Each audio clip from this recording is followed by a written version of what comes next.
정관용의 지금 이 사람. 여러분 안녕하십니까? 정관용입니다. 예전 같으면 이맘때 이 한식을 전후해서 성묘 가는 분들 참 많죠.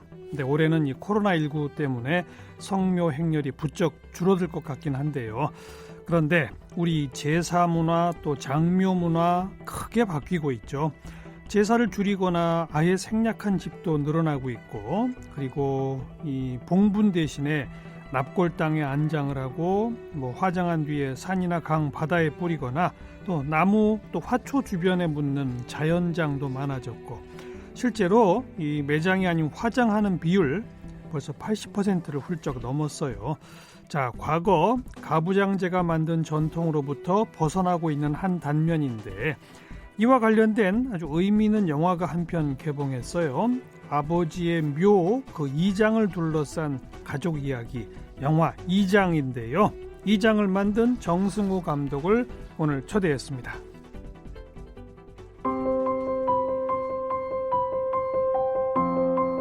정승우 감독은 로빈 윌리엄스 주연의 영화 패치 아담스를 보고 25살에 용인대학교 영화영상학과에 입학했습니다. 2013년 첫 번째 단편 18반을 제작했습니다. 단편 꿈꾸는 아이, 새들이 돌아오는 시간, 순환 소수, 오래 달리기를 연출했습니다. 새들이 돌아오는 시간은 미장센 단편영화제에서 심사위원 특별상을 수상했습니다. 이번에 개봉한 영화 이장은 정승우 감독의 장편 데뷔작으로 제20회 전주국제영화제 CGV 아트하우스 창작지원상, 제35회 바르샤바 국제영화제 신인 감독 경쟁 대상 및 넷픽상, 제8회 바스타우 국제영화제 경쟁 부문 대상을 받으며 작품성을 인정받은 바 있습니다.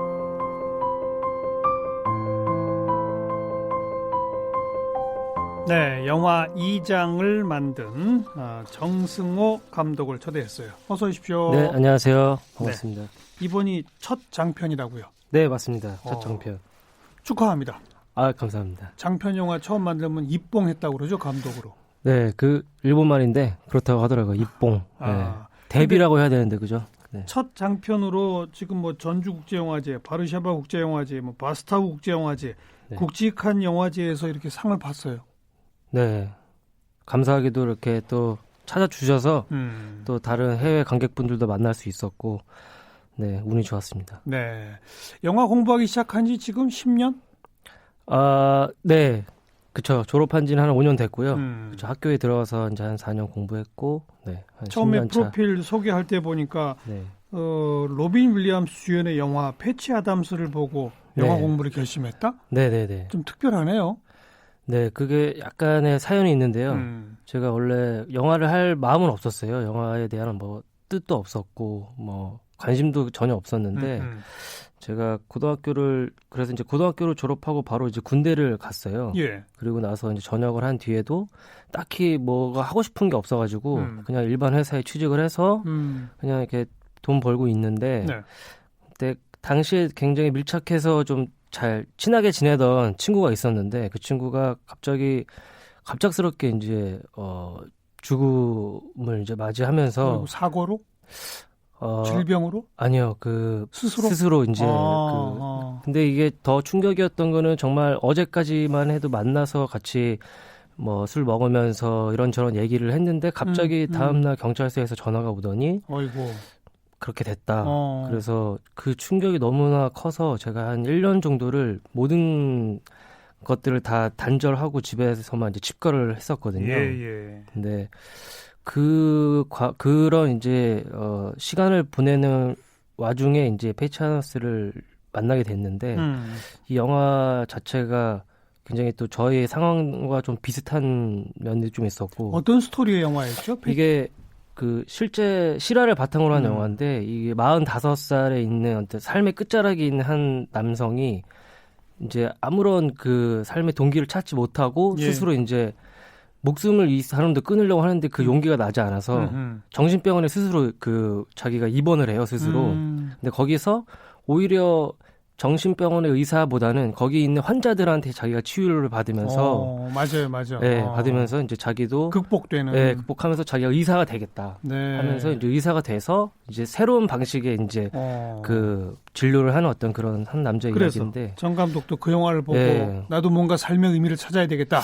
뭔가 되게 좀 힘을 받았어요. 제가 그때 당시에 굉장히 상실감이 좀 컸었고 충격이 컸었는데 그 영화를 보고 어떤 힘을 얻어서 이 영화라는 힘과 매력이 무엇이길래 저도 이제 어떤 부분에서는 그 시간 동안에 굉장히 끝자락에 있었는데 나를 다시 이렇게 세운 것인가 해서 영화를 한번 해봐야겠다. 알겠어요. 싶어서. 그래서 대학에 들어가고 공부하고 졸업하고 한 몇 년 만에 장편 데뷔작을 만든다. 별로 쉬운 일은 아니죠. 그죠?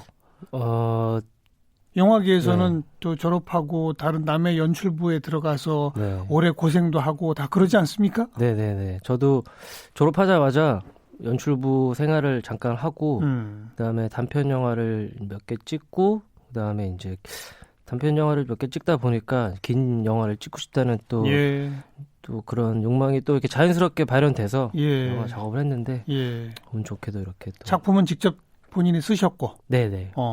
그래도 투자를 잘 받았네요. 그죠? 예, 그렇죠. 조금. 물론 저예산 영화겠습니다만. 맞습니다. 자, 본격적으로 지금 개봉해 있는 영화 2장. 어떤 소재의 어떤 영화죠? 영화는 그 부모가 돌아가시고 난 뒤에 이제 남겨진 자식들이 이제 아버지의 묘를 이제 강제 이장해야 한다는 통보를 받아요. 그러면서 이제 흩어져 있던 가족들이 다시 모이면서 아버지의 묘를 이제 이장하러 가는 그런 가족 로드 무비입니다. 아버지의 묘 있는 지역이 아마 개발되는 모양이네요. 네네. 그러니까 강제로 이장할 수밖에 없고. 네. 근데 그 자녀들만 있는 거예요? 그쵸. 예. 자녀 구성이 어떻게 돼요? 자녀가 이제 5남매인데 첫째부터 넷째까지가 이제 여성이고 이제 마지막 남자가 이제 막내 장남이에요. 4녀 1남. 5남매. 네, 그렇죠. 그러니까 아들 낳으려고 쭉 딸을 낳은 그 집안이 그런 집안이군요. 그런 전형적인 집안이죠. 그래서요. 그 5남매가 다 모여서 아버지 묘 이장하러 가는 과정을 그렸다 이거죠. 그렇죠. 네. 예. 거기서 뭘 얘기한 겁니까?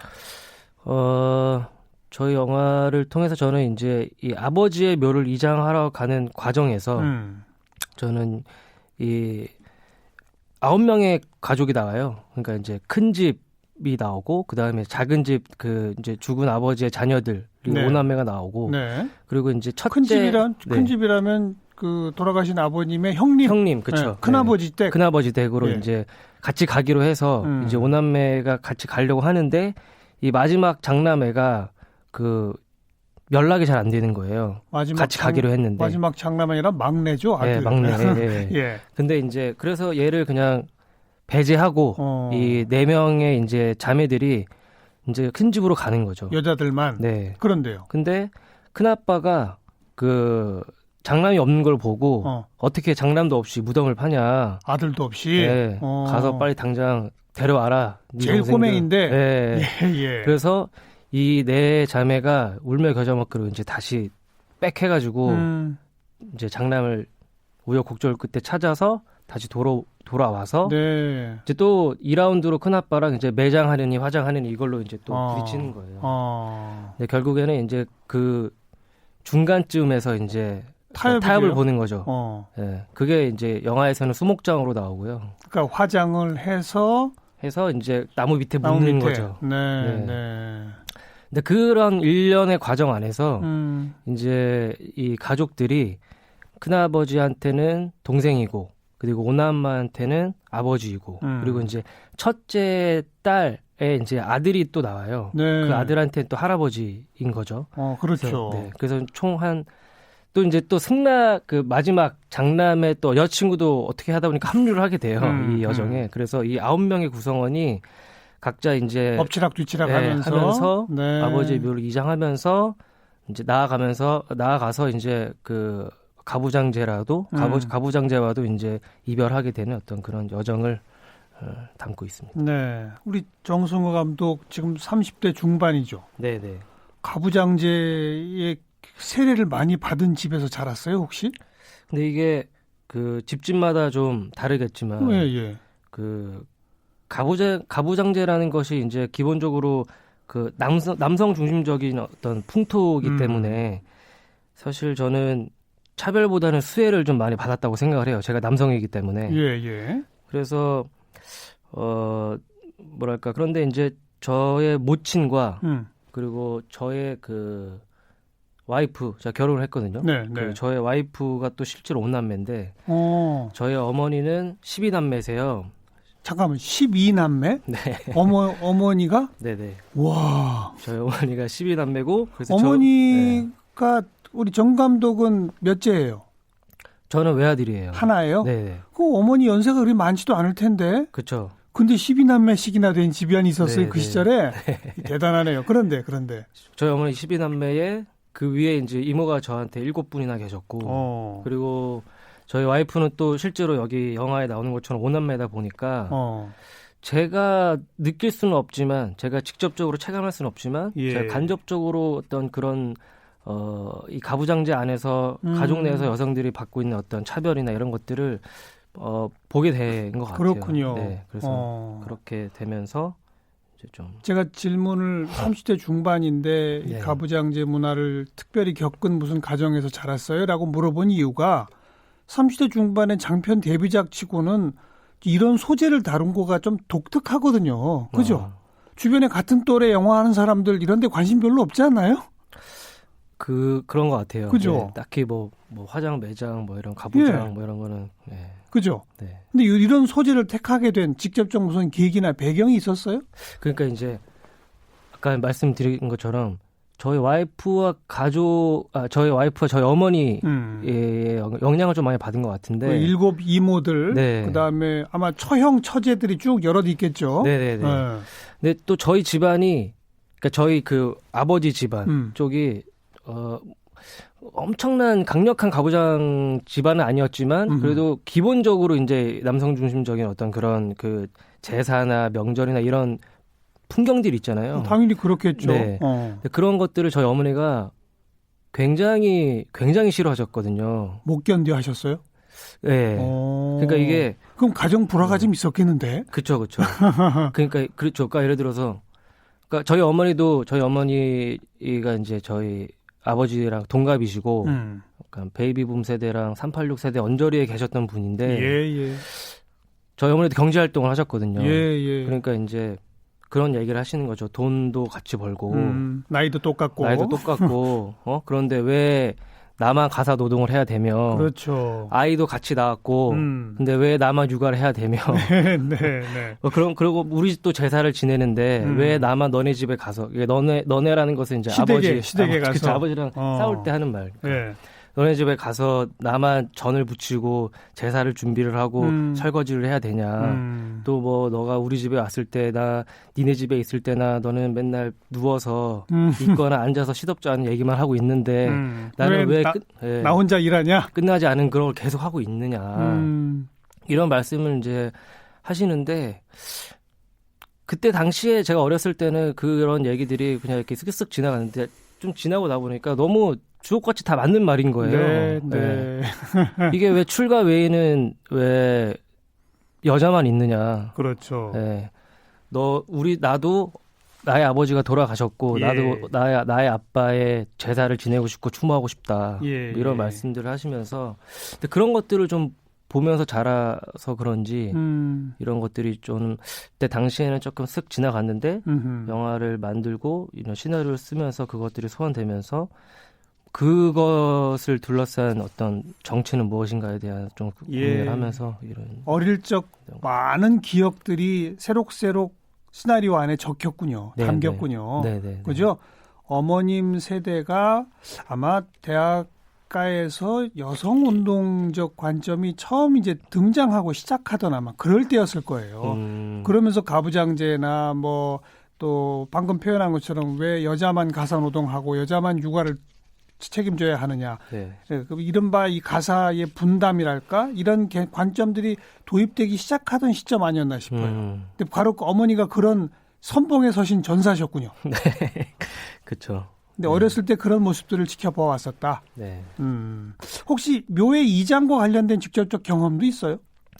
저희 할머니도 이제 돌아가셔서 그 성묘를 이제 지내러 갔었는데 명절 때마다. 그런데 이제 저희 할머니가 묻혀 계신 공동묘지가 그 영화의 설정처럼 아파트 부지로 이제 설정이 되면서 거기에 있는 공동묘지들을 다 강제 이장해야 되는 상황을 본 적이 있어요. 똑같네요. 네. 그래서 그런 생각이 들더라고요. 이게 뭐랄까요? 죽은 사람들이잖아요. 이 공동묘지는 어떻게 보면 죽은 사람들의 마을 같은 느낌인데 그런 사람들, 죽은 사람들까지 끄집어내면서 다른 데로 강제 이주를 시키면서까지 아파트를 지을 필요가 있나? 이런 생각이 드는, 이런 좀 이상하다, 이질감을 좀 느껴서 그 풍경을 인상 깊게 봐서 그걸 좀 가져왔습니다.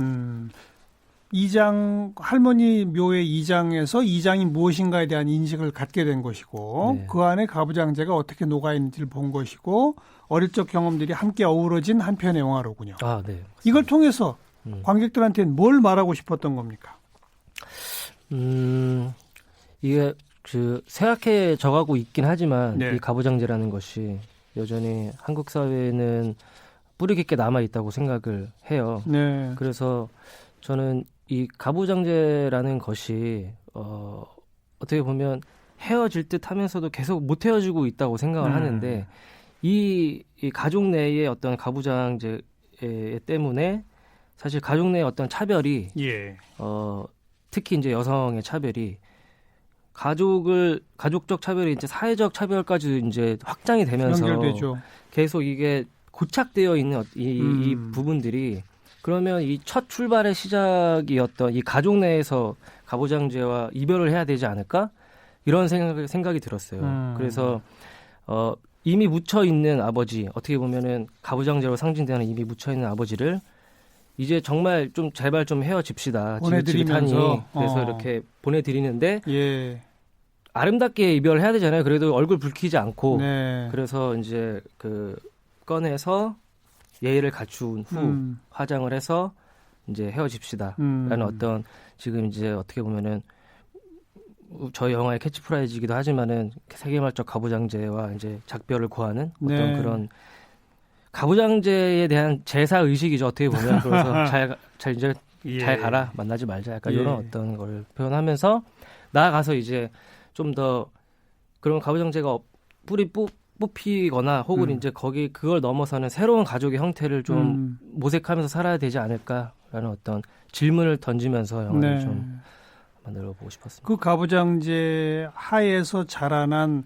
사녀 일남 그 5명은 의견이 다 일치해요? 그 안에서도 견해 차이들이 막 대립하고 그러지 않았나요? 그렇죠. 딸의 입장, 아들의 입장 또 다르지 않았나요? 어땠어요?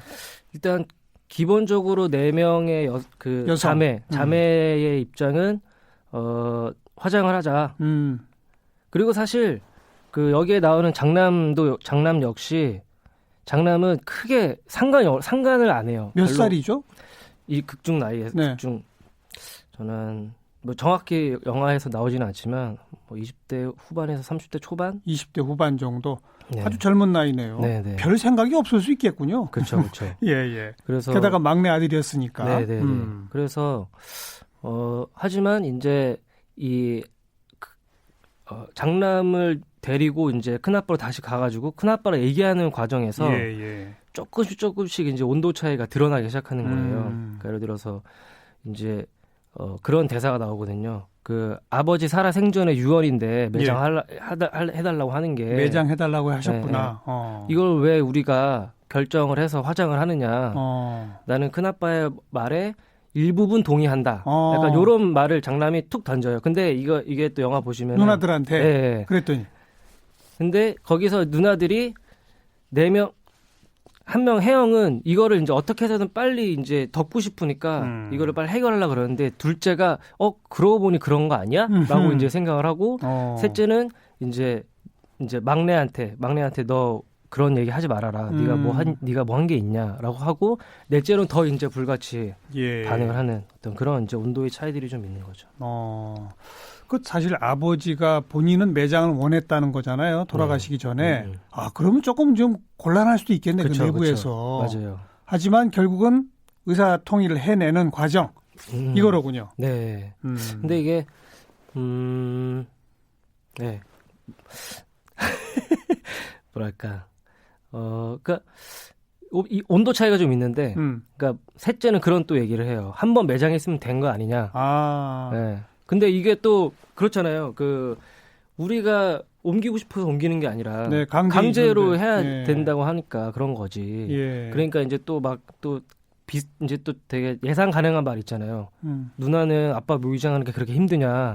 그러면은 내가 힘들어서 이러냐. 뭐 이런 식으로 막 이렇게 티격태격 하다가 사실 이게 어떻게 갈무리가 되는지 해결되는지는 영화에서 직접적으로 보여주진 않아요. 하지만 이제 이것이 우리가 엄청 이제 어떤 한 주제를 가지고 싸운 뒤에 서로의 각자의 시간과 어떤 침묵의 시간을 가진 뒤에 예. 서로를 좀 생각하는 그런 시간들이 있잖아요. 그때 좀 자연스럽게 서로를 좀 이렇게 마주하게 되고 들여다보고. 이해하게 되는 그런 과정들이 이제 영화에 좀 묻어나는 네. 이야기가 좀 있어요. 12남매 딸인 어머니, 네. 5남매 딸인 아내, 뭐 영화 봤어요? 다는 못 보시고 이제 저희 와이프랑 저희 어머니도 보셨어요. 보셨는데 뭐라 그래요? 이런 소재를 다룬 영화를 보고 특히 아내는 똑같은 4녀 1남 그 가정이니까 좀 남다를 수 있겠는데. 맞아요. 그리고 저 영화에 나오는 5남매의 이름을 저희 와이프의 처가 이름을 그대로 갖다가 썼어요. 그 정말요? 동의를 얻고 당연히. 그래서 이게 아무리 상황 실제 와이프 5남매 상황과는 다르더라도 이게 자기 이름이 나오니까 조금 이제 감정이입 저절로 될 되겠네. 수 있잖아요. 예. 근데 사실 어떻게 볼지 좀 궁금해요. 그래서 근데 또 사실 이 영화에서는 저의 이야기도 좀 담겨 있고 또 와이프의 이야기도 좀 담겨 있고 여러 가지 가족들 이야기가 담겨 있어서 그러니까 그 부인이 영화를 보고 뭐라고 하던가요? 별 말 없었어요? 그러니까 내 손을 떠난 것 같다 이런 얘기를 하면서 이제부터 보는 사람은 각자의 몫으로 남겨두겠다 이런 얘기를 했는데 좀 어떻게 볼지 좀 궁금합니다. 우리나라 영화제뿐 아니라 국제영화제에서 이렇게 호평을 받는 거는 외국도 이런 가부장제 문화라고 하는 것에 공감하나 보죠? 저도 이게 언어가 다르고 문화가 다르더라도 이 영화를 공감해 주시는 거에서 이제 좀 신기하게 느끼긴 했는데 말씀하신 것처럼 그런 어떤 서방 국가나 이제 다른 나라에서도 남성 중심적인 어떤 문화 이것이 이제 한국의 특수한 상황이 아니라 거기에서도 고착되어 있는 어떤 근간이 있으니까 그렇죠. 공감을 하는 것이 아닌가라는 생각을 해봤습니다. 네. 아버님 어머님하고의 관계는 어때요, 정 감독은? 저희 가족은 제가 어렸을 때 일찍 해체가 됐어요. 아까 이제 말씀드린 어떤 그런 여러 가지 문제도 있고 그런 갈등 때문에 네, 그것도 이제 갈등 요인 중에 하나였는데 근데 저희 가족은 사실 헤어지고 난 뒤에 해체되고 난 뒤에 서로를 조금 더 존중해주고 조금 더 보듬고 이런 관계가 된 것 같아요. 왜 이제 생각을 해보니 이게 서로 같이 붙어 있고 있을 때는 서로의 어떤 세계에 계속 편입시키려고 막 이상한 어떤 싸움과 말도 안 되는 구속들을 계속했던 것 같은데 부딪힘과 충돌이 없을 수 없는데 근데, 조금 떨어지니까 오히려 존중하게 되더라. 네네. 그런 거리를 두니까 비로소 보이는 것들을 좀 마주하고 있는 중입니다. 좋은 아들이에요? 아빠 엄마한테? 글쎄요. 이 영화 만들면서 그런 생각 안 해봤어요? 엄마 아빠와 나 이런 것도?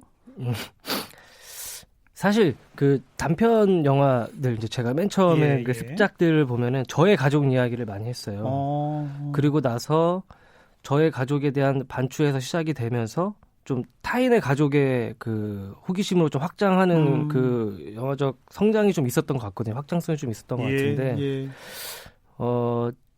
그 과정에서 저의 부모님을 생각을 안 할 수가 없더라고요. 당연히. 그래서 저희 이야기에서 시작했지만 그들의 어떤 상황과 고민과 그리고 그분들이 이제 살았던 어떤 시대를 생각을 안 할 수 없고 그래서 이런 것들이 좀 생각되면서 오히려 영화를 찍고 난 뒤에 제가 조금 더 다가서고 그리고 그분들의 어떤 일상이나 생활과 그리고 유년 시절의 어떤 그 경험들이 궁금해하고 그래서 같이 서로 이야기하면서 예. 내가 지금 생각하는 가족과 그리고 그때 당시에 우리 어머니 아버지가 생각했던 가족들이 좀 교차되면서 나름 소통을 하고 있는 중입니다.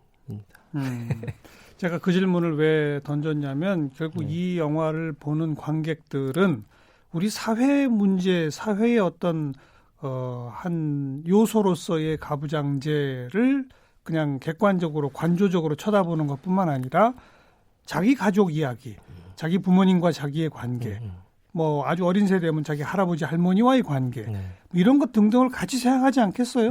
좀 나이가 있는 그 관객이라면 뭐 저와 같은 세대라면 내 자식들과 나와의 관계 뭐 이런 것들을 동시에 떠올리게 되겠죠. 네. 그러면서 각자 느끼는 바는 조금씩 다를 수 있을 것 같고. 네네. 자, 그렇습니다. 뭘 느꼈으면 좋겠습니까, 관객들이?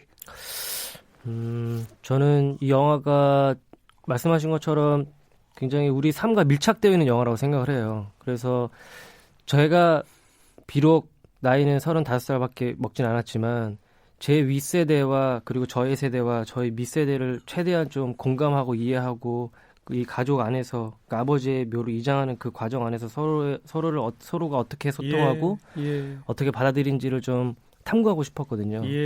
그러면서 내가 이제 우리가 바라보는 가족의 시선 그리고 우리 가족이 너무나 일상적이라서 느끼지 못했던 가족의 한계 이런 것들을 세대를 초월하고 성별을 초월해서 이 영화를 보고 난 뒤에 함께 생각해보는 어떤 시간이 됐으면 좋겠다는 생각을 해봤습니다. 문제 제기네요. 그죠? 그런데 30대 중반 젊은 감독의 눈에 비친 우리 가족의 이야기, 우리 가부장제의 이야기, 그 문제 제기, 그리고 뭐 뚜렷한 주제의식은 가부장제여 안녕 이거네요. 네. 알겠습니다. 영화 2장 들고 온 정승호 감독, 혹시 다음 작품도 준비 중입니까? 지금 소설이 원작인 작품을 준비하고 있는데요. 제목은 조금 숨겨두도록 하겠습니다. 여기까지 만나죠. 정승호 감독 함께 봤어요. 고맙습니다. 네, 감사합니다.